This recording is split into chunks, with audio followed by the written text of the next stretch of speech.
ओम। गायत्री महत्व। अध्याय 3। ओम नाम की महिमा।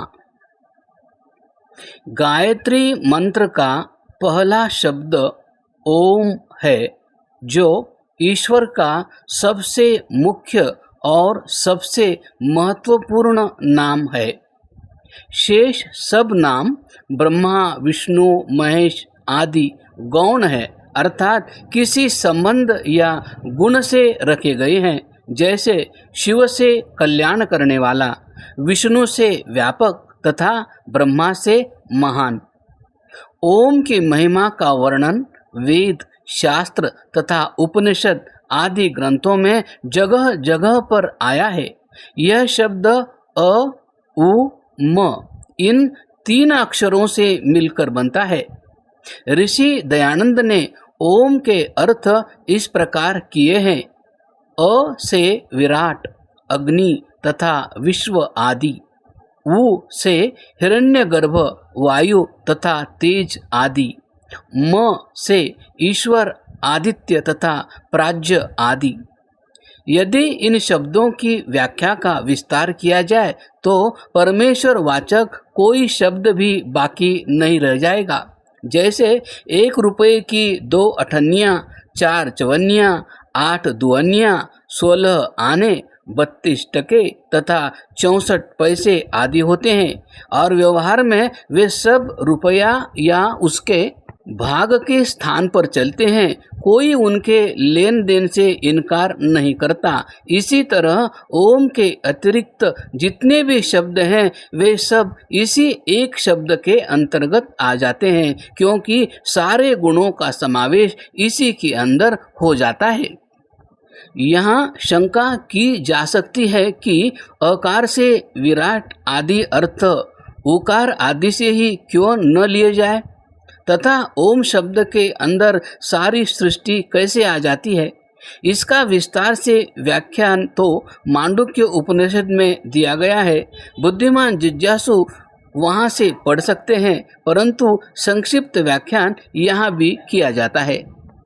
ओम शब्द का वह स्थूल अर्थ जिसे एक साधारण व्यक्ति भी समझ सकता है तथा प्रतिक्षण स्मरण भी रख सकता है, इस प्रकार है।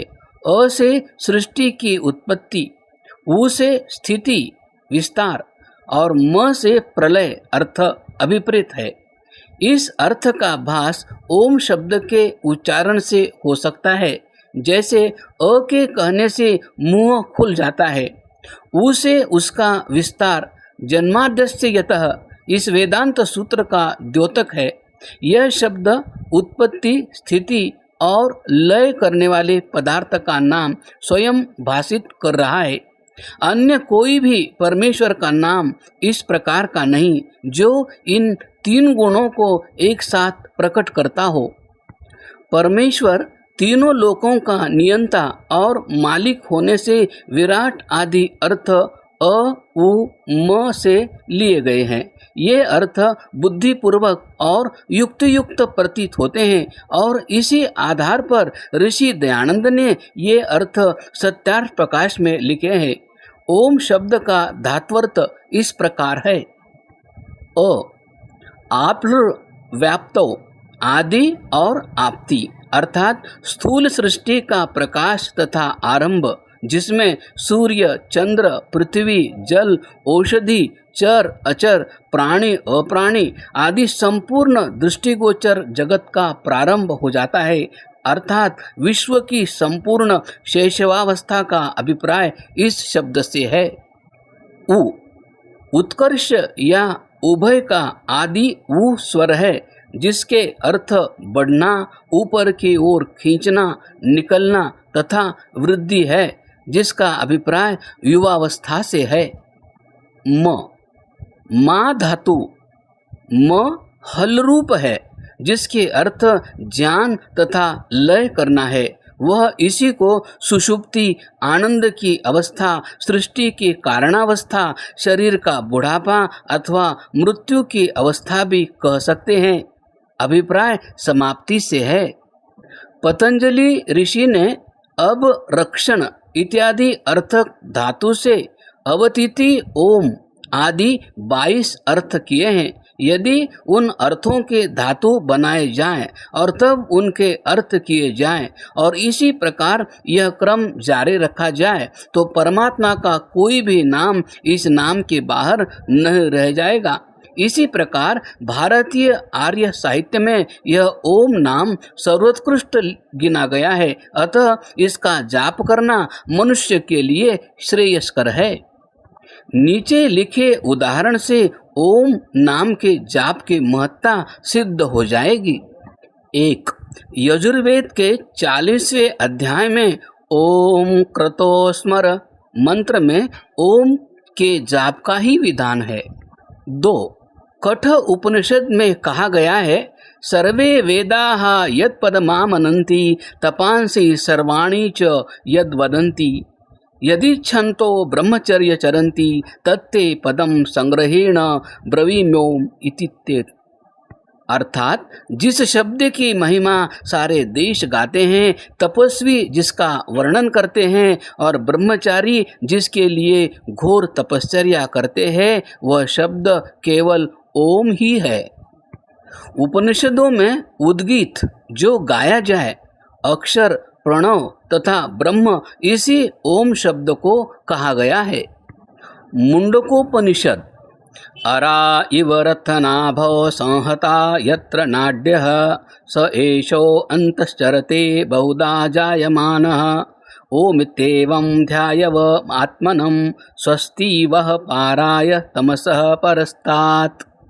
अर्थ, रथ की नाभि धुरे में अरों की भांति जिस हृदय देश में सब नाड़ियां आश्रित हैं, यह अनेक प्रकार से प्रकट होने वाला परमात्मा उसी हृदय देश के भीतर विचरता है। उस परमात्मा का ओम इस प्रकार से ध्यान करो। अंधकार से पार होने के लिए यह ओम का ध्यान तुम्हारे लिए कल्याणकारी हो। 4. स्वामी रामतीर्थ ने एक जगह कहा है, विज्ञान पर धिक्कार है यदि वह पवित्र शब्द ओम के प्रभाव संबंधी सत्य के विरुद्ध जाता है।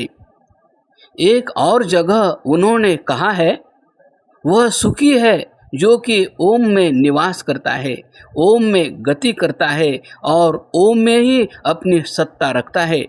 यदि मनुष्य चाहे कि वह खजाना कोष मेरे पास आ जावे या स्वर्ग का राज्य मेरे लिए खुल जावे, तो इस ओम रूपी चाबी से उसे स्वर्ग के ताले खोलना चाहिए।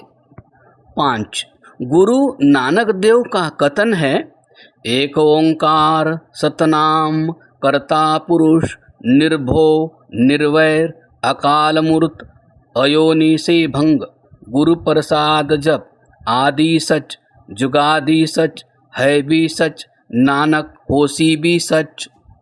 अर्थात वह परमेश्वर जिसका सत नाम ओंकार अथवा ओंकार ही सत नाम ईश्वर का है, वह सृष्टिकर्ता तीनों कालों अर्थात भूत भविष्यत वर्तमान में है, अपने आप होने वाला, भय रहित और वैर रहित, जो अजन्मा और अमर है, उसी का जाप गुरु कृपा से करो।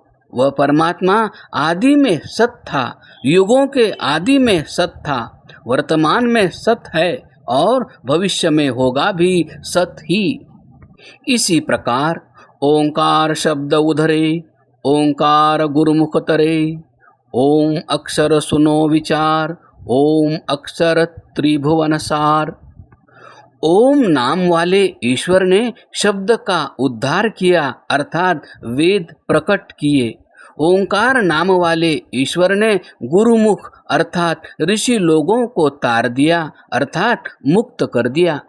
ओम अक्षर सुनो और उसी का विचार करो।